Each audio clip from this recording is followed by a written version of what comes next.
get to know the Gap Fund webinars. We'll just wait a minute or two and give some more people a chance to join, but then we will try and start on the hour. Thank you to those of you who have joined already and for being so prompt, and I hope you can hear us well. We will run through a series of instructions on how the webinar will operate, and then we'll get started in just a minute or two. Thank you.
So welcome everybody to the second in the series of the Get to Know the City Climate Finance Gap Fund events. I'm Andy Deacon, Director of Strategy and Operations for the Global Covenant of Mayors Secretariat. I'm based with the team in Brussels.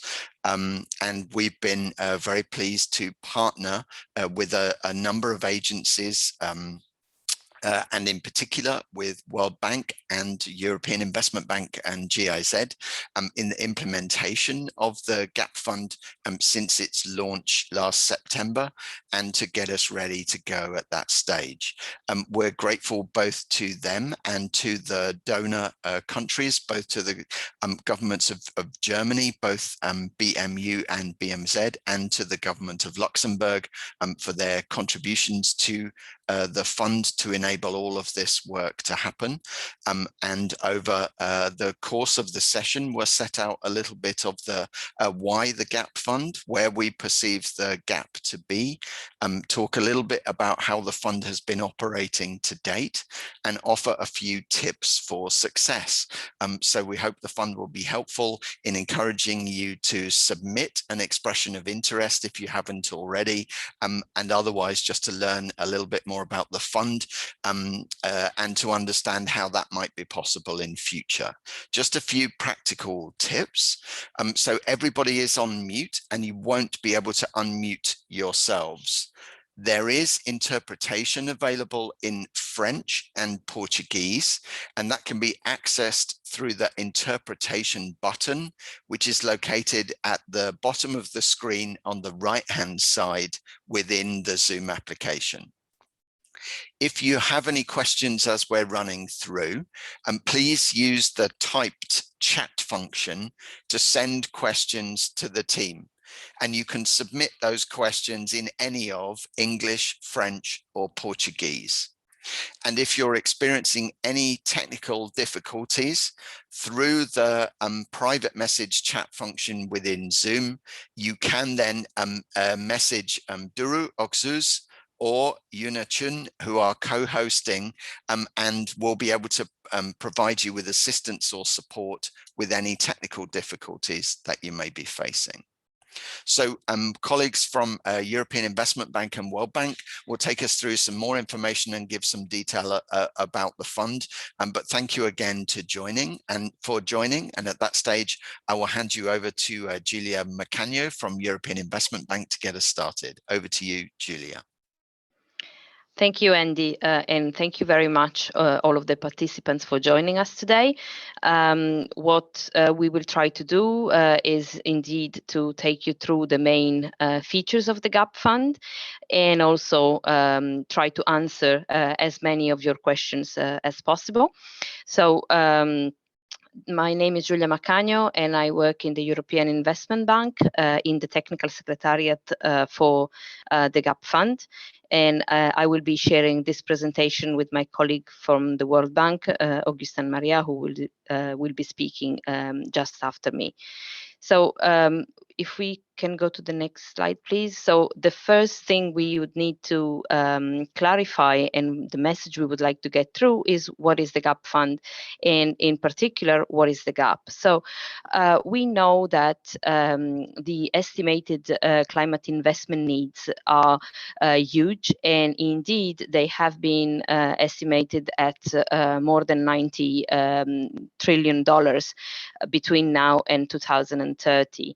And it is also known that a portion of this amount is required for project preparation.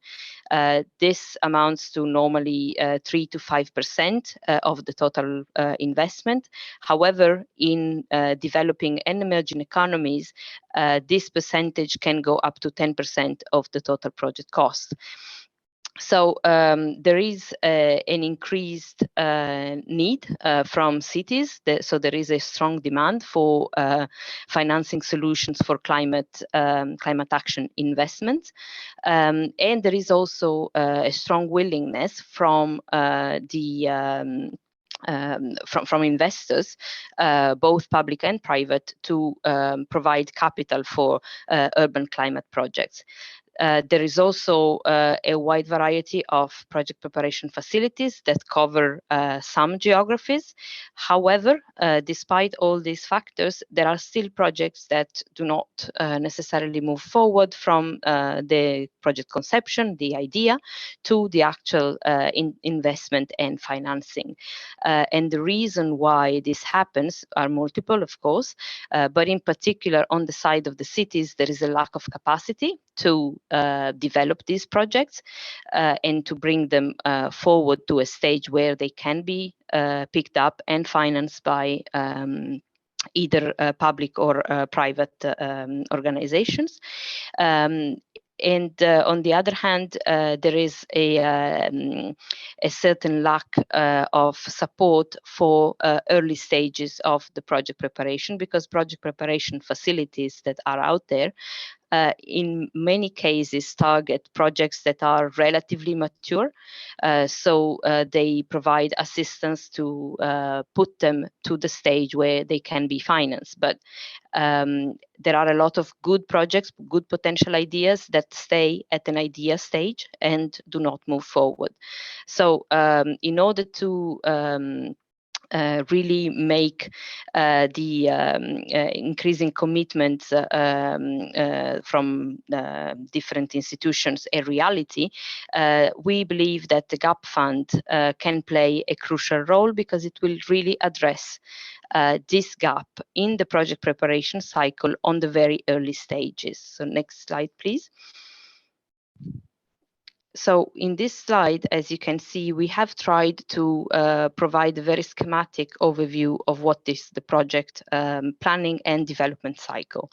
It encompasses several phases, from planning and strategy development, so even before the project is actually conceived. Then we have the stage of project definition, the pre-feasibility stage, full feasibility stage, where the actual project, the detailed design and the procurement and the technical feasibilities are defined. And then, of course, we have the transaction, so the investment phase, and the implementation with construction and operation. So the GAP Fund will focus on the first two of these stages in the project preparation cycle, meaning that it will cover support for the planning and strategy development phase and the pre-feasibility stage. Next slide, please. So very briefly, what is the GAP Fund and what is it aiming to do? So the GAP Fund focuses on cities because cities are central to meeting the ambitious climate targets that are identified in the Paris Agreement. However, cities in low and middle income countries are the ones that often struggle the most in the development phase of climate-friendly and resilient infrastructure projects. So the GAP Fund will provide support to cities through grants for early stage technical assistance in order to develop climate change mitigation and adaptation projects. We will come back to this idea of providing grants for technical assistance. I will just start to attract your attention on the fact that this is only for technical assistance. It's not intended to finance the actual implementation of the projects. Then who is involved? We have a plethora of actors that are involved in making the GAP Fund a success. First and foremost, the donors. As of today, the German government and the Luxembourgish government have contributed to the GAP Fund. Then you have multilateral banks, to be more precise, the European Investment Bank and the World Bank, as I will explain a little bit later. And then there is, of course, an implementing agency, an implementing partner, which is GIZ, the German Cooperation Agency. And of course, the city networks and the networks of networks like GCOM, like ICLEI, like C40, and other partners are essential in making the GAP Fund a success in achieving the objectives. How does this work? So we have created a website, which is www.citygapfund.org. And on the website, we have tried to put all relevant information concerning eligibility criteria in terms of what type of support can be provided by the GAP Fund, what type of projects can receive this support, and who can apply. So it is relatively easy to find the application form. It is called expression of interest, and it is found on the website on a dedicated page. And as you will see, if you visit the website, the expression of interest is available in 3 languages for the time being, in English, in French, and Spanish, and can be downloaded, filled in, and re-uploaded on the same page on the website. Next slide. So the GAP Fund offers a variety of supports. This is not an exhaustive list. However, this covers the main examples of projects preparation support that can be provided. So it goes from more upstream support, meaning, for instance, the development of city climate strategies, the development of analytics to assess the climate potential of existing plans or strategies or investment programs. It can provide capacity building for the development of low carbon and climate resilient urban infrastructure. And it can also support the cities and the local authorities in prioritizing investments that are already part of an existing climate strategy or investment program.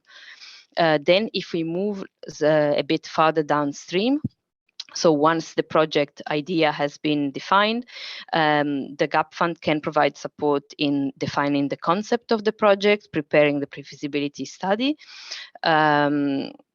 It can also support in defining the appropriate financial structuring for different projects.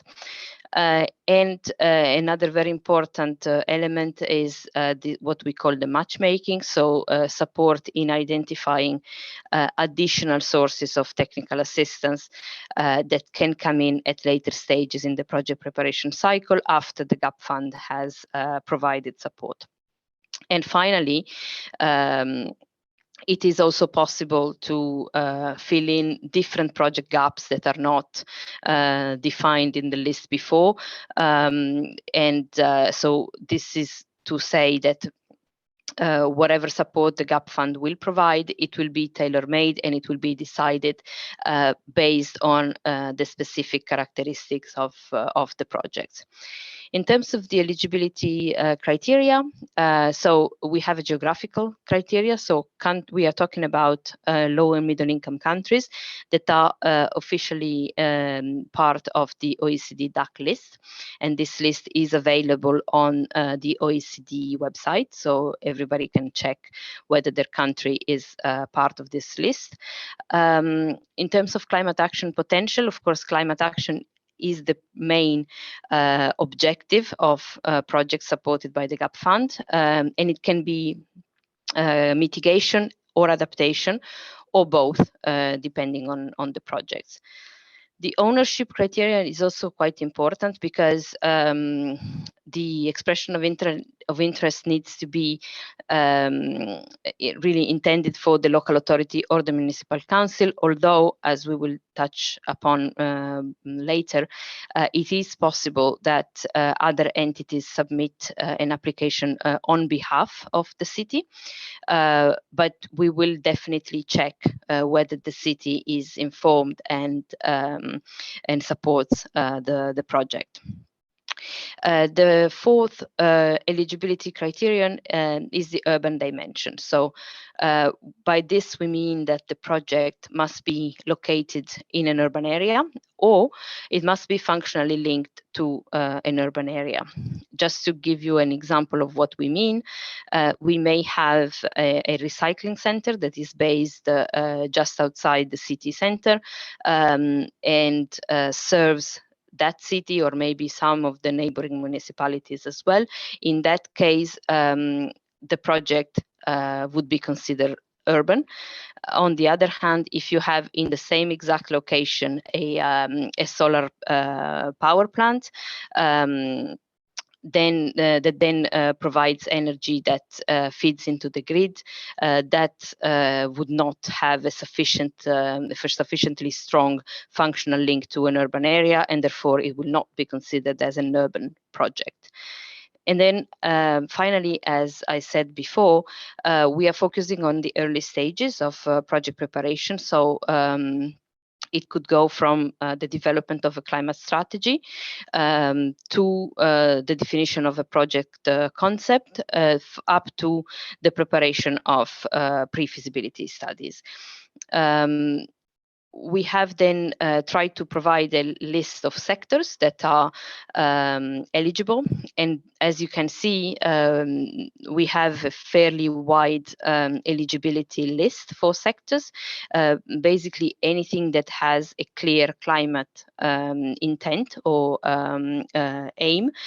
And this includes urban mobility, energy efficiency on small-scale renewables, solid waste management, water and waste and wastewater management, the greening of urban areas and public spaces or green buildings, adaptation to climate vulnerabilities, affordable housing with a clear energy efficient approach, and also it is possible to present a project that is clearly focused on a city, and it is a collection or a program encompassing several possible interventions, provided that it is clear that it is a coherent program focusing on a defined urban area.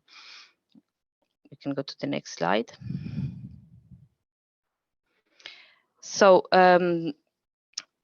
we normally speak about the GAP Fund as the one GAP Fund. I think this is a very important concept that we would really like to convey, because it is one initiative. However, it is very ambitious, and in order to make it work, we need a number of implementing partners. So we have, as I was saying before, the World Bank and the European Investment Bank in cooperation with GIZ as the implementing partners. And then we have strong cooperations with partners like the Global Covenant of Mayors, C40, ICLEI, and the CCFLA. How does this work in practice? So we have set up 2 multi-donor trust funds, one managed by the World Bank and one managed by the EIB in cooperation with GIZ. And so the donors contribute to these funds, and these resources are used to provide technical support for project preparation. I think I will stop here with this part of the presentation, and I will be answering your questions later on. Thank you. Thank you, Giulia. So I'll first introduce myself. I'm Augustin Maria. I am the program manager for the World Bank GAP Fund.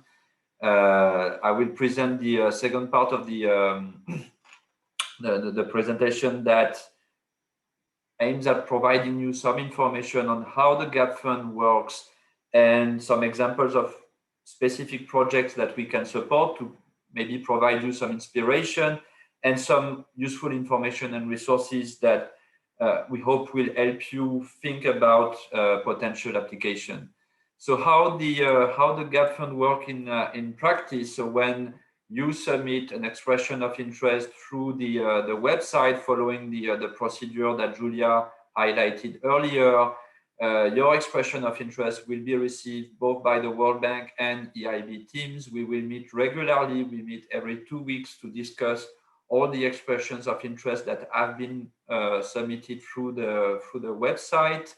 And we, based on the review, we determine whether the expression of interest is eligible or not eligible. If the expressions of interest is considered not to be eligible for any reason, we will reply to you as soon as possible, explaining the reasons for non-eligibility and potentially providing you some advice on how to revise or clarify the submission.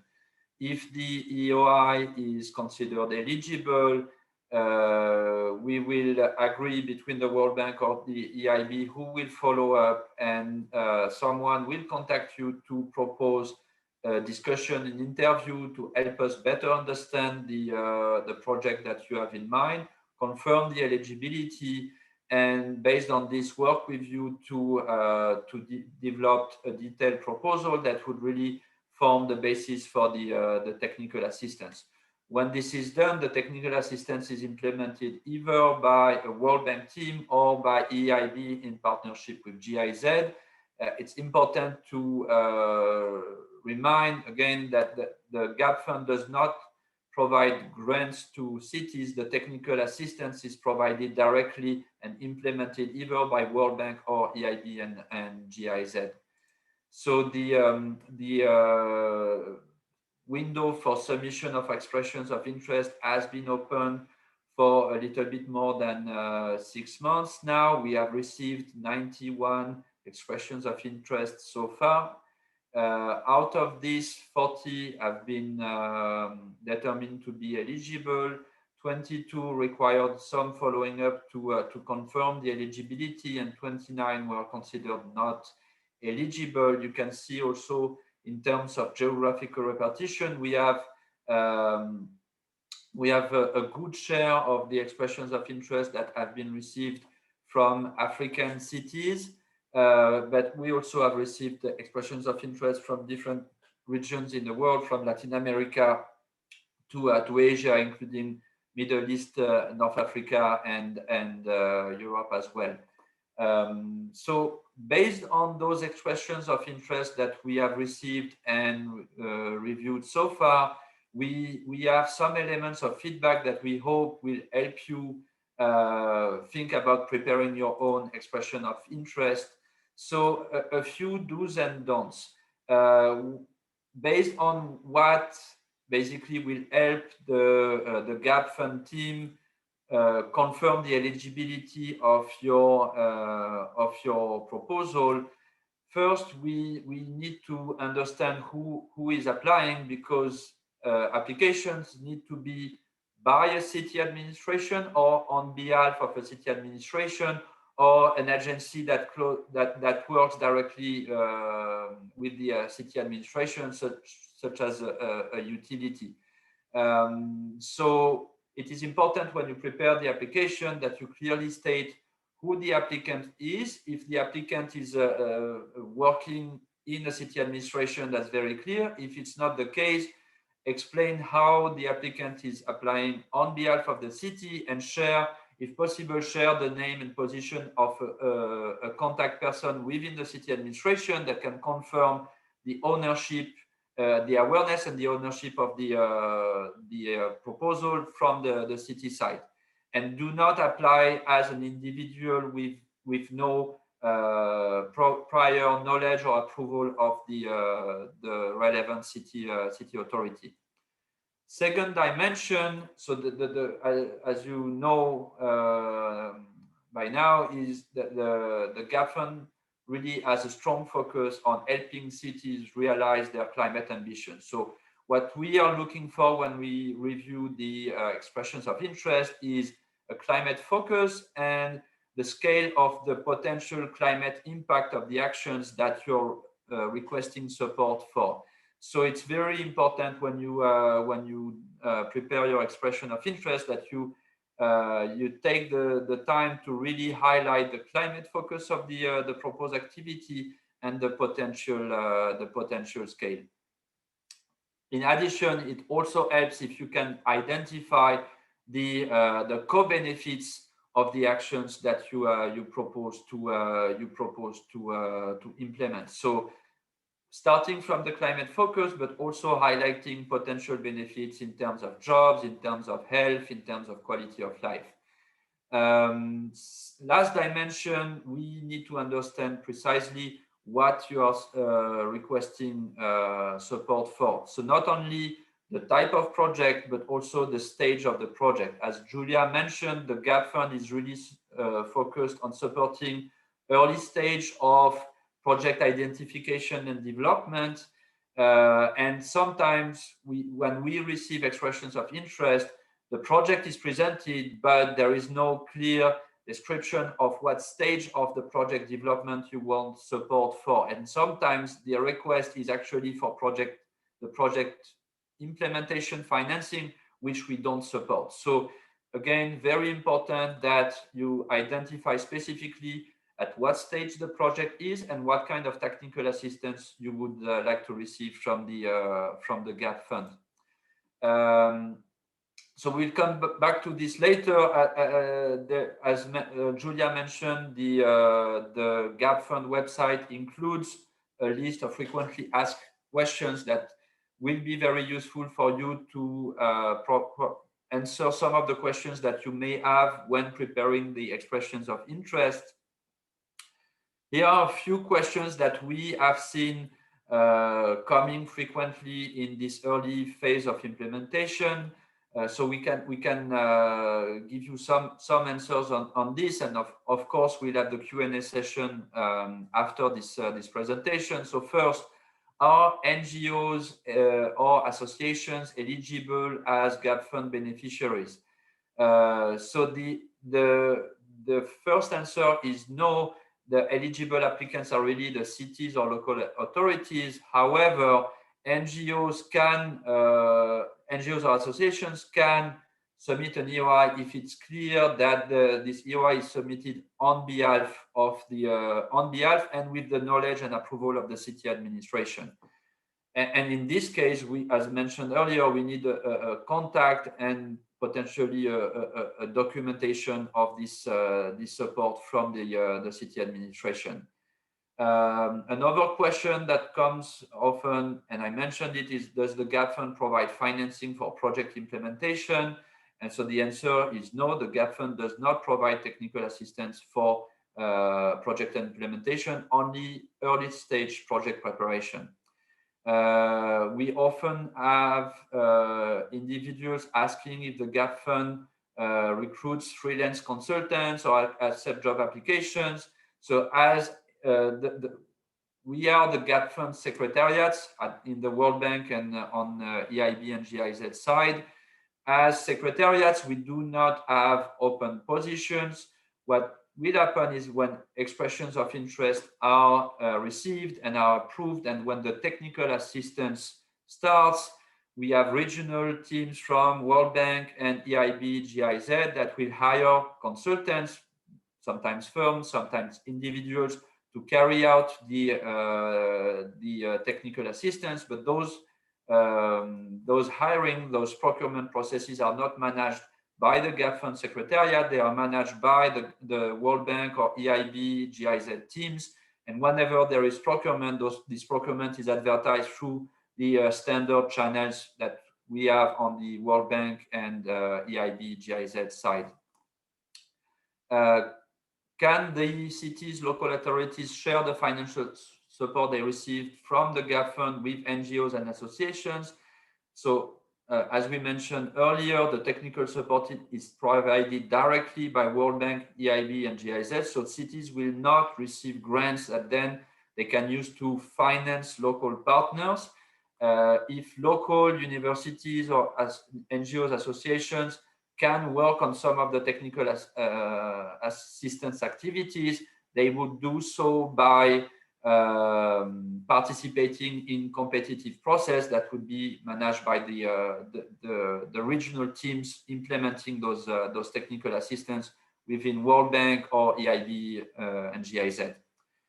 Last question, can a public body present an expression of interest on behalf of several smaller municipalities? And the answer is yes. It's possible for such association of municipality or other type of group to submit a group application for several small municipalities. Actually, as we mentioned earlier, we care about the scale of the climate impact. So if small municipalities want to apply for GAP Fund support, it's actually positive for them to try to work together, either through a municipal association or with the support of higher levels of governments. Now, here we are going to give you some example of eligible projects. Those are not strict categories. You can think of other projects, other types of technical assistance activities, as long as they fit within the eligibility criteria that Julia mentioned earlier. This can be supported. This is more to give you some idea and maybe some inspiration. So we have 4 types of projects that we just wanted to provide you as illustrations: 2 more at the upstream strategic level, and 2 at the downstream specific project level. So at the upstream level, examples include the development of a city action plan. So if your city has not prepared a city climate action plan yet, this is something that the GAP Fund can support, and the specific technical assistance activities involved would include the preparation of a greenhouse gas emissions inventory, climate risk vulnerability assessment, scenario planning to help you identify the type of action that would allow the city to reduce its greenhouse gas emissions, and also prepare a climate smart capital investment planning. Another example of upstream project technical assistance activity that the GAP Fund can support would be the development of climate smart design guidelines. So that can help you mainstream low carbon strategy into urban development either at the city scale or in specific neighborhoods. And the specific activities can include the development of standards for sustainable and green urban planning, or for example, the identification of incentives for developers to adopt green building labels in residential buildings projects. So moving downstream, the example of technical activities can include support to the development of a sustainable urban transport system using electric buses that would help the city reduce its greenhouse gas emissions. The specific activity can include the preliminary analysis of alternative options for the electric bus fleet, demand study for urban transport, the development of business plans, analysis of financing options. Last example would be the project helping develop projects for urban green areas and nature-based solutions. The type of project that can help manage, heat waves and improve flood and extreme weather management in your city.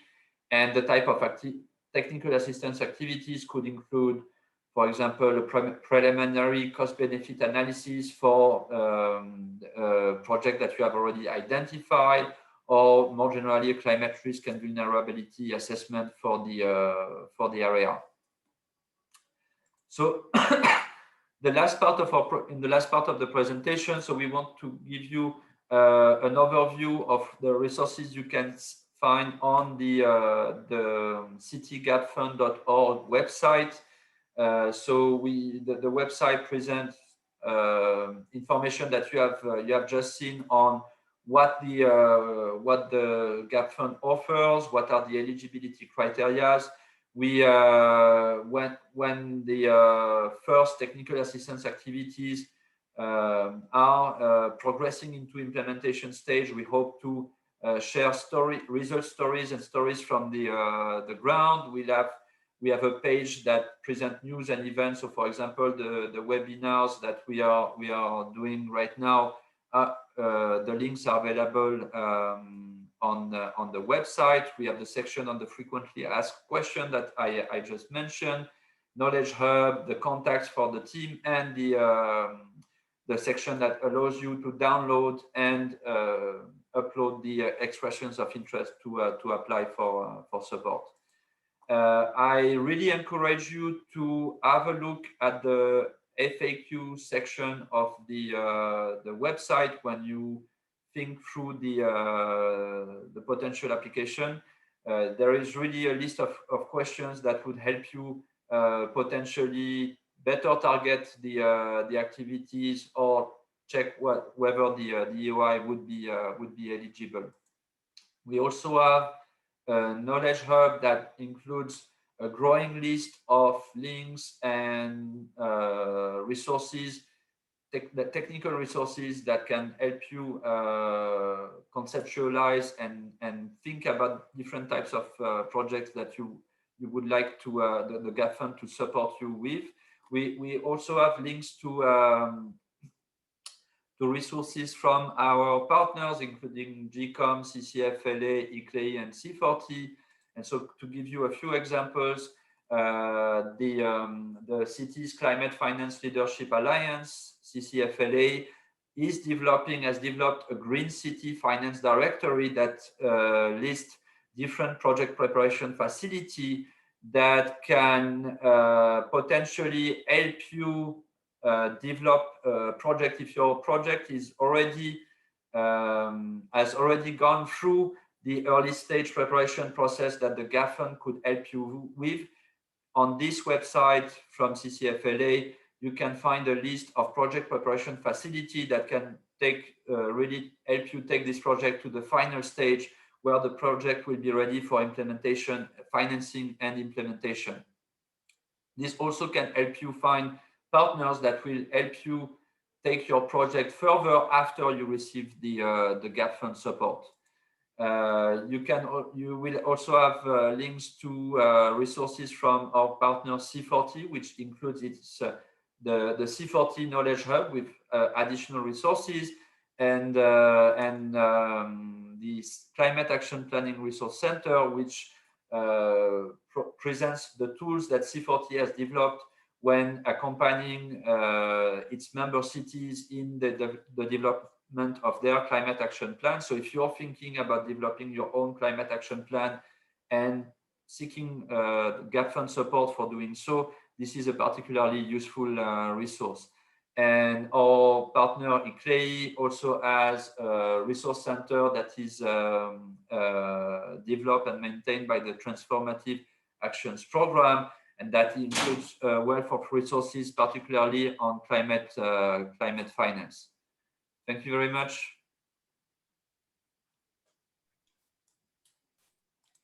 Thank you, Augustin.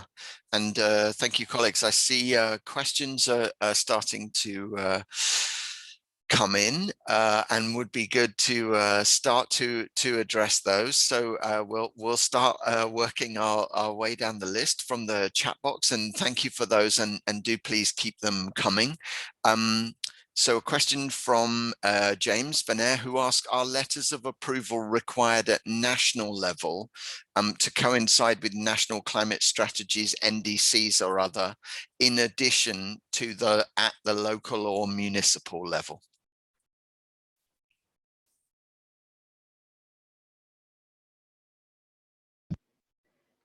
Okay, so maybe I can yeah, I don't know start. who wants to take that one. Maybe you want yeah, to take it's that, always Julie. a bit, yeah. But yes, so indeed, the national support is important as well, because we want to provide support to projects that have a good chance of materializing when all the technical assistance and all the preparation has been implemented. So it is important.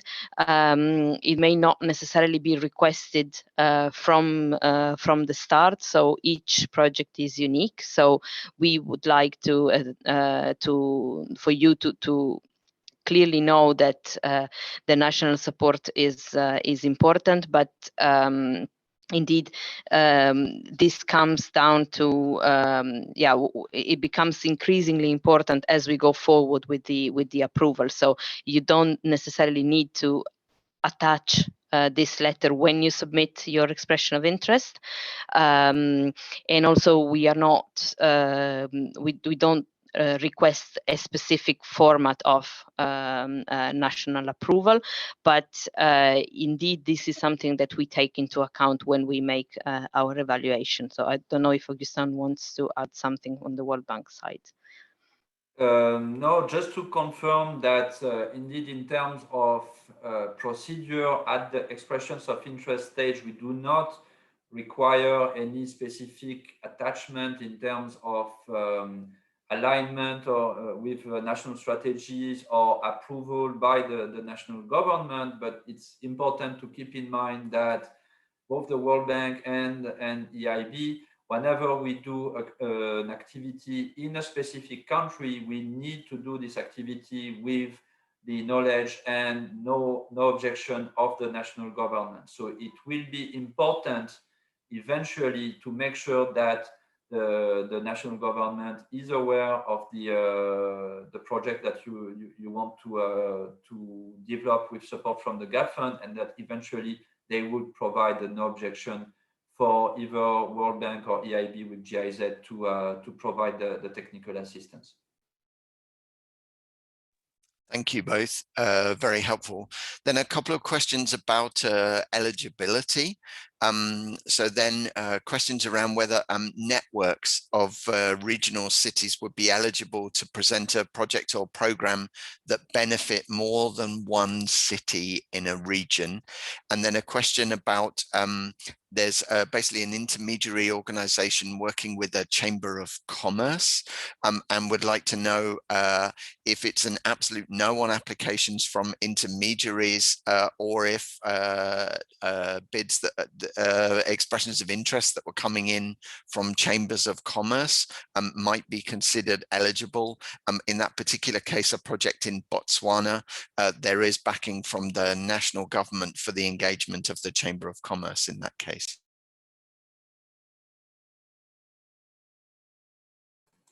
Maybe I can take this one. So as we said, the general rule is that the application should be either by a city or on behalf of a city. So it's possible if there is a strong partnership. So first, for the question on the regional networks, we already addressed this in the presentation, and just to reconfirm, yes, it's possible as long as you can demonstrate a strong ownership from the individual cities.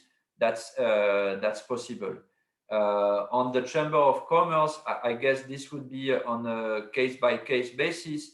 If there is a strong partnership with the city and the Chamber of Commerce can show that they have documented support from specific cities and that the project itself fits with the eligibility criteria of the GAP fund, I don't think that should be a clear no, but that clearly would need to be discussed on a case-by-case basis. Yeah, great. Julia, did you want to add anything there? No, I agree. I think that's very clear, and indeed, we are happy to analyze situations on a case-by-case basis. But of course, we would like to streamline as much as possible. That's why we insist that it has to be for the benefit of cities and with the full knowledge and support of the cities if something is submitted on their behalf. Yeah, great. And then a few questions around clarification on the possible duration of the technical assistance support, and just a question on whether it's required when submitting an expression of interest to give any idea of the amounts of funding, or whether there is anything you can say about expected amounts of funding that would go to individual projects. Yeah, so maybe I'll start on this one. I think, okay, so in terms of the duration of the technical assistance, of course, it depends on the project. It depends on a number of things, but we are not, since we are specifically intervening at an early stage of the project preparation and development, I don't think it's going to be, there is not a fixed duration, but it will be relatively short-term consultancy support, so provision of experts for a relatively short term. It could be a few months, could be between 2 and 6 months. I don't know. We don't have a fixed range, but we have to remind that we are not. This is really supposed to be additional to the work that the city has already done or can do with other means, and the work that can be done by other project preparation facilities that are there. So we indeed intend to focus on the main gaps of the project that are stumbling blocks without which a project cannot go ahead and proceed in the preparation. And then in terms of the amount, yes, we didn't request, and we don't request in the expression of interest an estimation of the amount. Because we have seen from past experience that it is sometimes difficult for the city to identify the amount of technical assistance that they need. And also because the actual scope of the technical assistance will be defined, as Augustin said during the presentation, by the GAP Fund team in cooperation with the cities once the project has been considered eligible. So there is a work that we do together with you in order to really define the scope of the project. That's why it didn't really make a lot of sense to request for an estimation, because it may well happen that the actual support that is provided is not 100% or not one-to-one compared to what has been requested in the expression of interest. So there is a scoping work that is required before we can make that estimate. And then again, in terms of the overall project cost, this is also something that can be difficult to estimate for the city, and there will be a number of factors that intervene in determining what the final project cost would be, the actual investment for the implementation of the project. So without having done the technical design, it is impossible to know precisely what the cost would be, and we are intervening upstream with respect to this stage where the full cost approach can be developed. So this is why we didn't request an estimation of the cost. And in terms of how much, because I think that's also part of the question, how much the GAP Fund can provide in terms of support. Once again, it's not an envelope of money that is transferred to the city. It will be expert days, basically, to support you in the development of the of a particular aspect of the project, and this can range. Again, we don't have a fixed amount, but it can range as a ballpark figure between 90,000 euros to, let's say, 150,000 euros. So around those figures, again, because we are talking about early stage project preparation. So we will not be able to give 5 million for the development of the full feasibility from zero to implementation, basically. So that's why the amounts can seem to be fairly limited per project and per city. Very good. Augustin, anything to add there?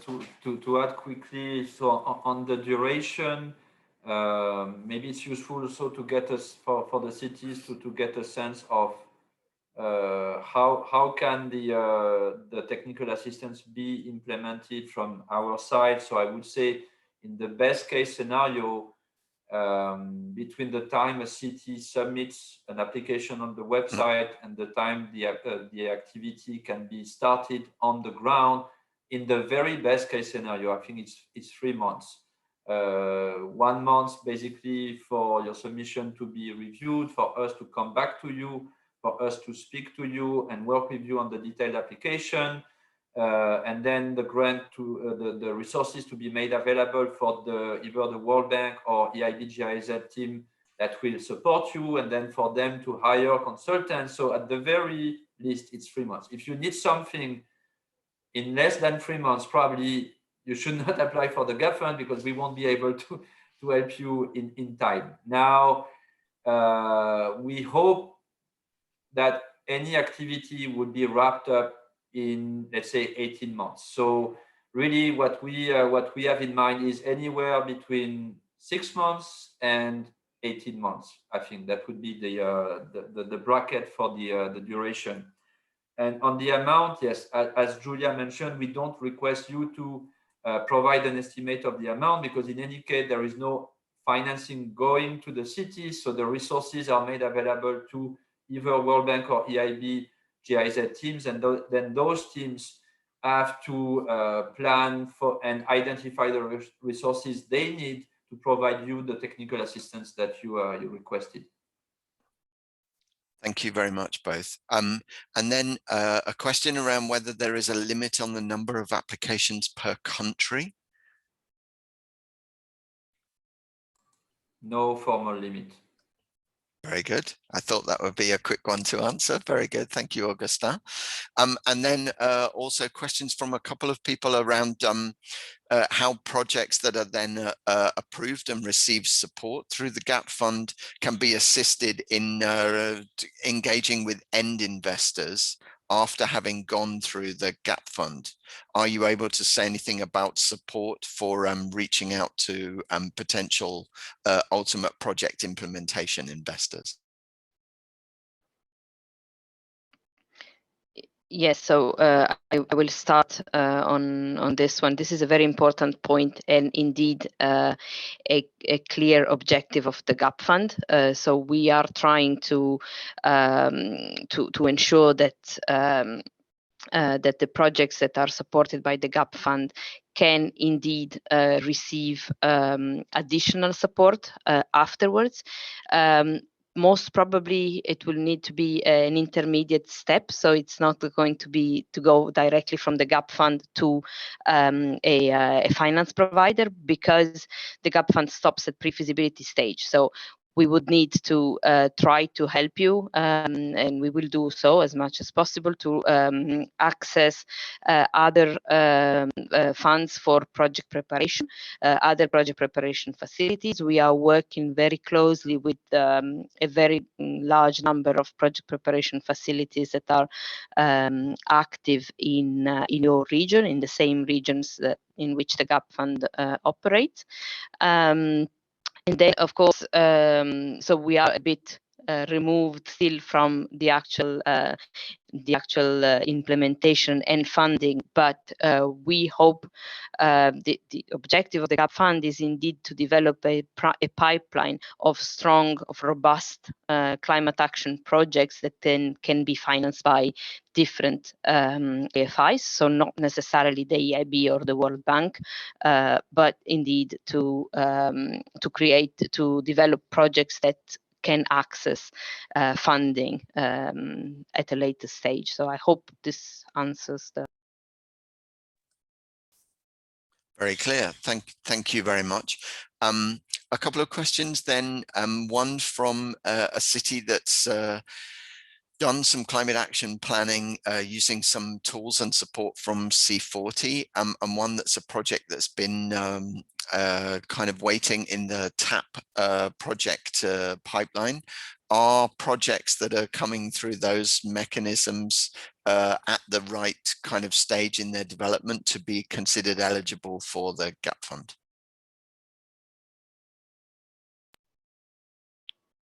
So it depends because the TAP has also projects that are probably a bit too developed for the GAP Fund. However, we are more than happy to discuss, and you can contact your ICLEI local office, and we are in contact with them, with the central office, quite regularly. So we are happy to discuss whether the projects are at the right stage of development. However, we have received already some applications that come from TAP projects that looked at a good stage, let's say, in terms of, so not too mature for the GAP Fund. So theoretically, this is not a problem. However, I just need to specify that we would still request you, even if you have already applied to the TAP and filled in the TAP application form. Unfortunately, we are trying to maintain a bit of coherence in how the expressions of interest get to the GAP Fund. So we would still require you to fill in an expression of interest. And in the expression of interest, you can flag that you have worked with ICLEI and that you are already in the TAP program and so on. And that definitely helps strengthen your application. So great. It's definitely an advantage. Thank you. And then a couple of questions about the types of project. So there's one question around whether the GAP Fund could support the initial stages, kind of feasibility or development of a climate fund management facility for a city, and whether that would be considered eligible. And a question on whether a project that considered only kind of coping with climate shocks and building resilience to climate disasters would be considered eligible for the fund. Maybe I can take this one. So on the first question, the development of a climate fund at the city, I think the answer would be yes, and more generally, the type of upstream support that the GAP Fund can provide includes the preparation of city climate action plans, strategies, but also policies, regulations. So if you are thinking of a new institutional structure that would allow your city to better finance climate smart projects, this work can be supported by the GAP Fund. If you are also thinking of developing urban regulations to improve the way your city is going to develop in the future, this is also the type of project that the GAP Fund can support. Sorry, the second question, Andy, could you remind me? Was then a project that was only considering climate or resilience building in response to climate shocks Yes, would be considered eligible. So this is eligible, as Julia mentioned, in the eligibility criteria. On the World Bank side, we have other programs that support specifically urban resilience and disaster risk management. We have the City Resilience Program and the Global Fund for Disaster Risk Reduction. So on the World Bank side, we try to focus the World Bank Gap Fund support to projects that have a low focus on low carbon, but EIB and GIZ can also support both resilience. So projects like this could either be taken up by EIB and GIZ, or on the World Bank side, we could refer you to the City Resilience Program or GFDR. Great, thank you. Julia, did you want to add anything there? Sorry, I muted myself. Yes, so as Augustin said, for the EIB, it's not a blocking issue if it is a purely adaptation project. However, when you mention disaster risk management, we need to be a bit careful of what disasters, because we need to focus on climate related issues. So if you're talking about improving the resilience of your buildings to earthquakes, for instance, that would not necessarily be a climate project. So in principle, yes, but just be careful on how you frame it when you present it. Yeah, great, thank you. And then just a few questions around the submission of expressions of interest. Kind of a couple of questions around, is it helpful to also provide additional documentation alongside the EOI at that stage? And if so, or if not, you know, kind of what would it be useful to at least have prepared or to have ready alongside the submission of the expression of interest?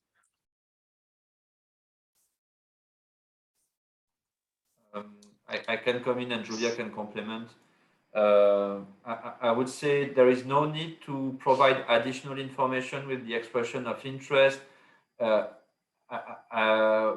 preferred approach is really to prepare your expressions of interest to make sure that you help us understand who is applying on behalf of whose cities, the climate focus of your proposal, and the the stage of project preparation where you want support. If you are able to provide this information in the expression of interest, that will be the most efficient, and we will contact you to request any specific information that we would need. So that's really the recommendation. As much as possible, focus on the expression of interest itself and make it clear who, what, and how this project would be supported. Julia, do you want to add? Sorry, yeah, go, Julia. Yes, very briefly. Indeed, when we do the actual detailed assessment of your proposal, we will request additional documentation. We will check what you have in terms of strategy, in terms of political support or previous studies or partial studies that you may have done in the past. So that is really something that can be done later on. The expression interest for us is really just a way to quickly screen projects that are definitely not eligible for whatever reason, and then the projects that pass this first eligibility check are then going through the detailed assessment and so we foresee a number of interactions with the local authority, with the applicant and so on. So you will have the opportunity to present this information. It's good if you have it ready, because when we contact you, you can answer quick, and this indeed facilitates and speeds up the process of the whole assessment. So don't necessarily send it together with the EOI. No, very helpful, thank you. We lost your it may just be me, your connection is a little bit choppy, Julia, but we'll see how we go with that, but thank you for the answer. That was very helpful. Yes, I'll try to improve. Let's see how we go. then maybe one for you, Augustin, just while Julia's having technical fun. Would a request submitted on behalf of an association of more than one municipalities be better submitted by the association or by one of their member municipalities?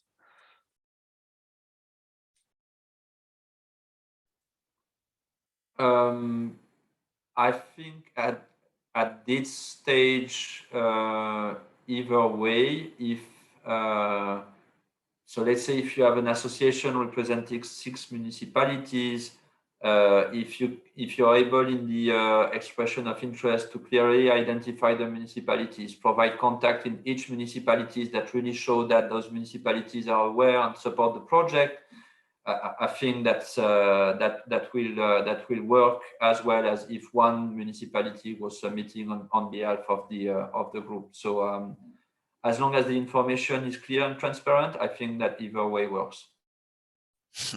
Great, very good. Thank you very much. And then a question that I know you might want to start with, at least, Augustin. Does the fund support the development of climate change strategies and policy rather than just for specific project implementation or preparation? Yes, absolutely. And this is what we refer to as the upstream support in the presentation. So it really starts from the most upstream type of support, from the strategy level, policy, regulations, guidelines, and then at the specific project level, project conceptualization down to the pre-feasibility study and gap filling of specific issues. Julia, anything to add? I think Julia still has some issues. Julia's frozen. Augustin, you're stuck answering the questions for a few minutes. Yes, sure. Maybe a couple of quick ones. Will the fund make use of local consultants that are based in country? So this is not a decision that we take at the secretariat level, either in World Bank or EIB. Now at the local level, so if I take the example of a World Bank team working in a specific country, of course, you know, the first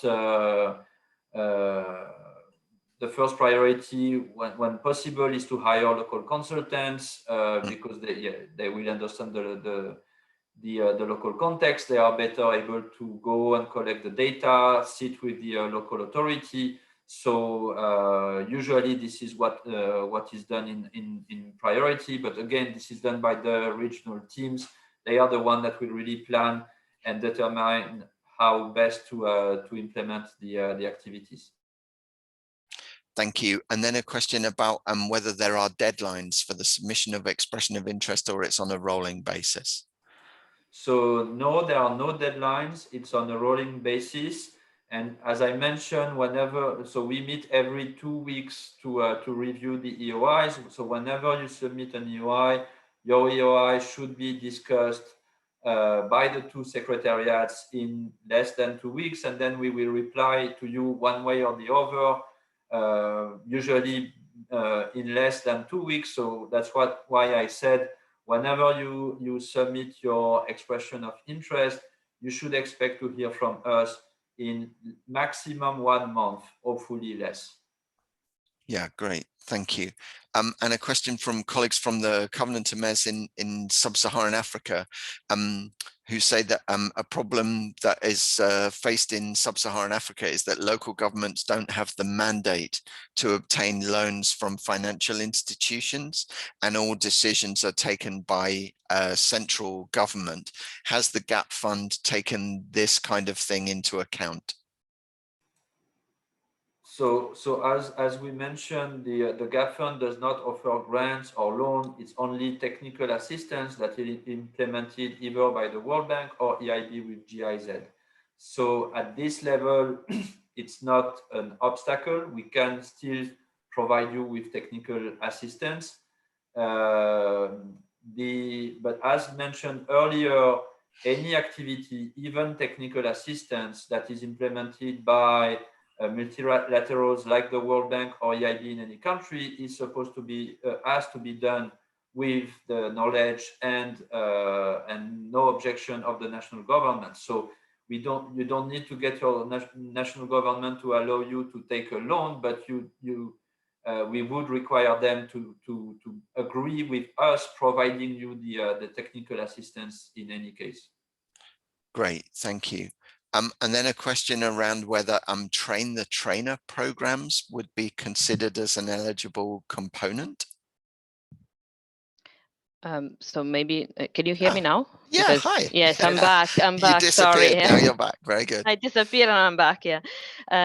So yeah, train the trainer programs are difficult to justify on the climate side. So I mean, we look at all the expressions of interest individually, indeed. So we can adopt a relatively flexible approach, but I would say that pure training programs, if it is not if we cannot clearly demonstrate the climate link, are difficult to justify for the GAP fund.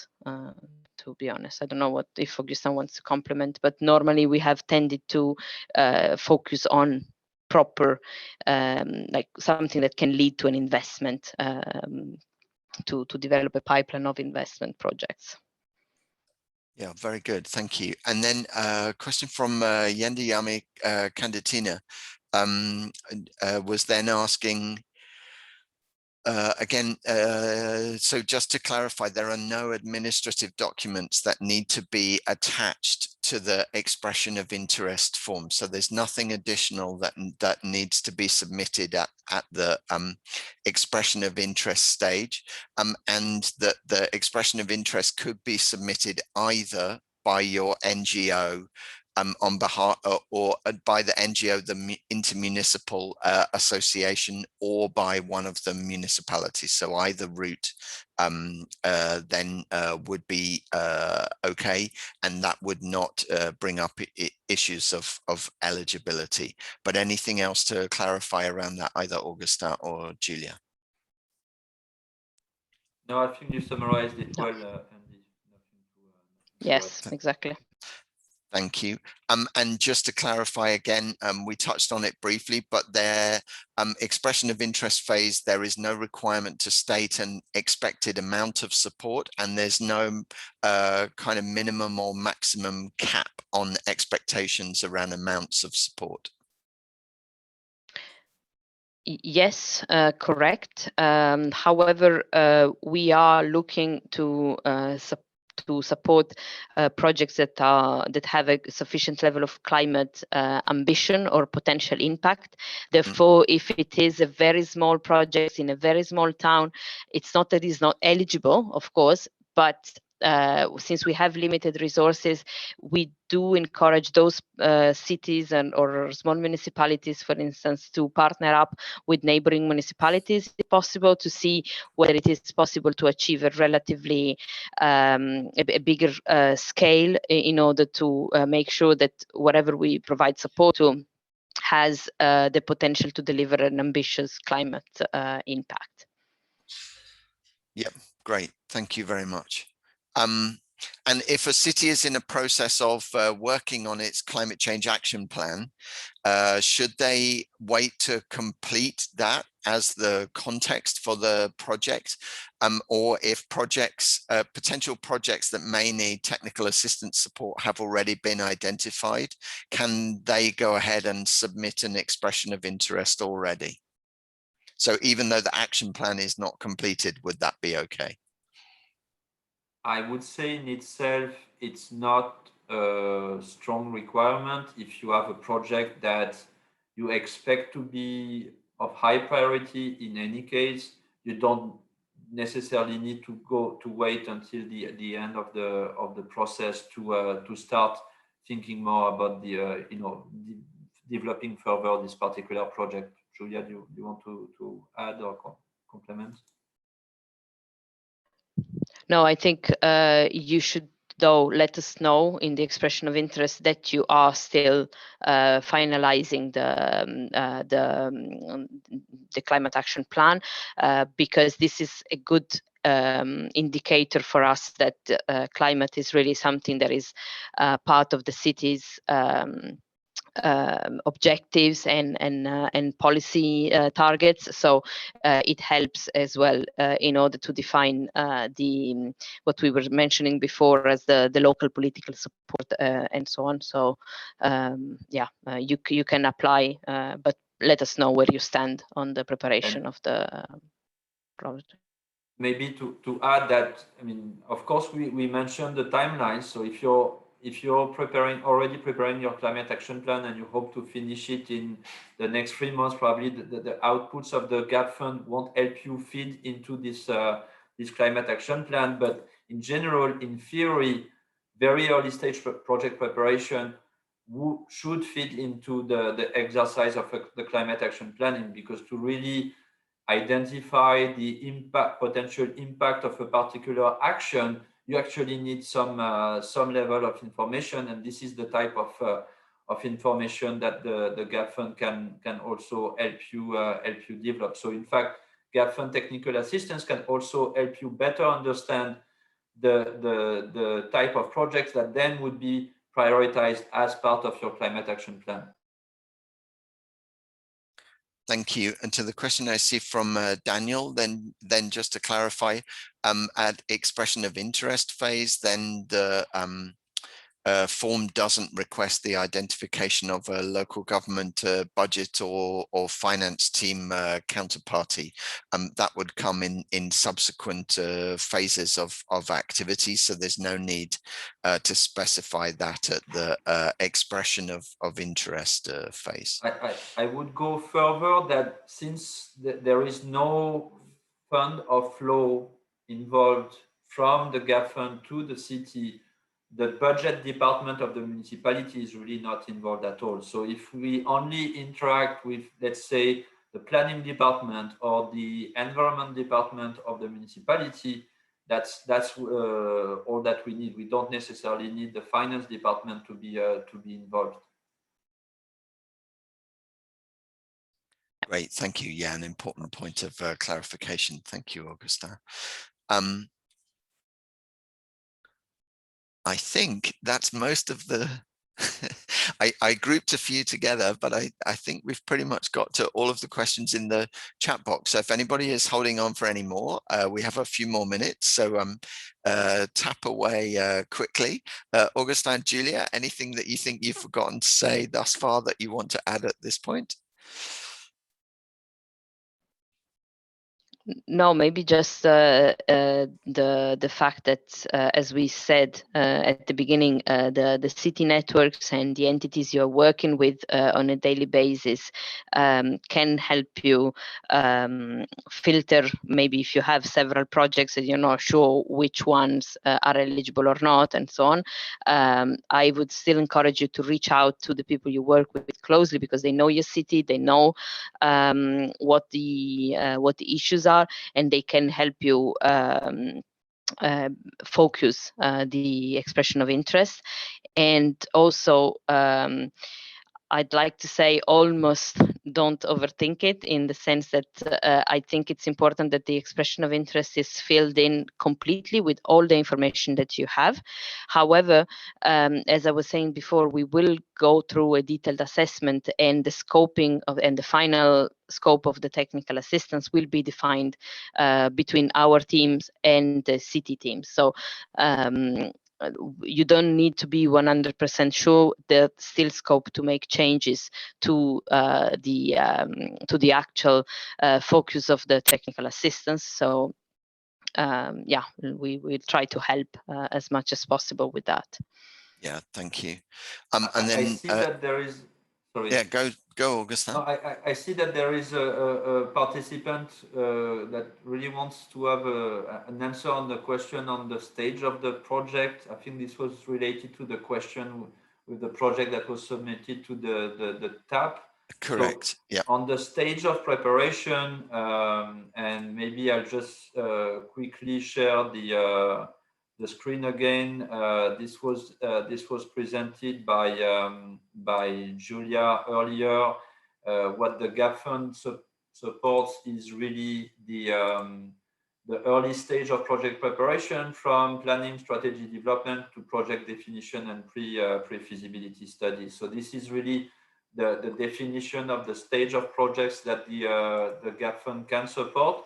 In this case of a project that has been approved for TAP support, I think that the best way to discuss further would be to work with the ICLEI team that you are working with, and then ICLEI is a partner of the GAP Fund, so we can potentially follow up and have a clearer answer on how potentially the TAP support and potential GAP Fund support can work together. Yeah, great, thank you. And there's a sort of similar question around kind of linking up different bits of support. So if a city has an expert consultant or researcher in mind to supplement the technical assistance provided by GAP Fund, would they have the possibility to be financed via the GAP Fund support?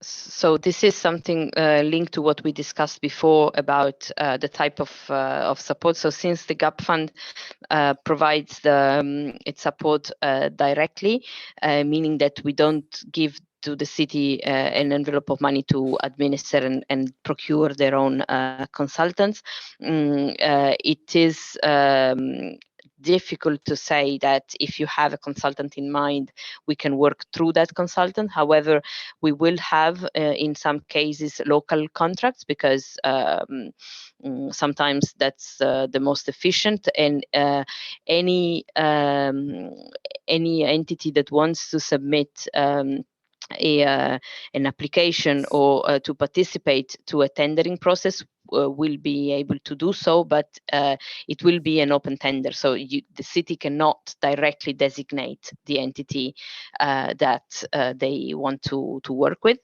However, if there are other sources of fundings or research projects that are ongoing, I think it's important that we try to include them, to take them into account when we define the scope of the activity of the GAP Fund, because the technical assistance by the GAP Fund can build on or be linked to other studies that may already be ongoing. And indeed, the objective is not to reinvent the wheel. So if we have good, reliable, even partial studies that have already been carried out or are being carried out, it is important that we know, so that we can focus the technical assistance on something that has not been covered yet, but we can take into account what has been done before. Great, thank you. So there's a question around participants having the copy of the slides or recording of the event to be able to revisit. And yes, very happy to support making the slides and the material available. And as Julia and Augusta have said, through the city networks and Global Covenant partners as well, we'll continue to share information and provide updates on the GAP Fund on a regular basis, working in conjunction with both of them and many others as well. So yes, we'll make that available and we'll follow up with further information also. There's a question around peer-to-peer learning, which was mentioned but not really elaborated on how it would work. Would regional city development forums, for example, be eligible for support?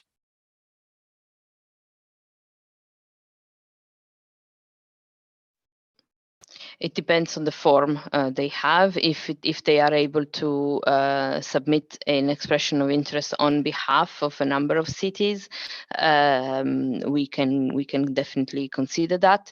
However, we would like someone who has a little bit of capacity as well, that so we can interact with them when deploying the technical assistance. So these are all questions that need to be, I guess, analyzed on a case-by-case basis, I would say. So if you are in doubt, because I saw another question coming through, if you are in doubt, you can fill in the expression of interest form. If you have a project that seems to be eligible based on what we discussed, my suggestion is fill in the expression of interest as completely as possible. However, there is also on the website the possibility to send us an email for general queries. If you're not sure whether your project or your entity would be eligible, you can still drop us an email, and this email will be read by both the EIB and the World Bank teams. So we will discuss it and provide an answer as quickly as possible. Yeah, thank you, Julia. And I've just put the link to do that into the chat box, but it's a page on the website. Do please make the use of that facility then to follow up. Anything to add or any final remarks? Augustin, we'll start to draw things to a conclusion. No, I think no, I don't have anything to add from my side. No, me neither. I think we covered the ground quite well. Very hopefully. Good. No, that was very extensive. Thank you to everybody for your continued attention throughout the presentation. We will make the materials available. Do please stay up to date via the citygapfund.org website. New information around further events, further news, the increasing links to resources through the Knowledge Center will be added onto there in due course. So do please use that mechanism to keep in touch. The expression of interest form is there, and that is the correct mechanism to then re-upload that and to submit your expressions of interest. So please use the website as the correct way in which to formally submit your expression of interest to the fund. I would like to again thank the fund's donors from the governments of Germany and Luxembourg. Big thanks also to City Network colleagues from ICLEI, C40, from the City Climate Finance Leadership Alliance, colleagues from the Global Covenant of Mayors, from CDP and others who have helped to promote this event and raise awareness. And I'm sure participants would also thank them for raising awareness and getting them involved in the first place. And then in particular, thanks to colleagues from World Bank and EIB GIZ for their work to pull the webinar together. Hope the presentation was informative and useful. Thank you to those of you who submitted questions, and I hope that we had an opportunity to answer those. Thank you for tuning in, and enjoy the rest of your day wherever you are in the world. Thank you very much. Thank you very much. Thank you very much, everyone. Thanks. Bye.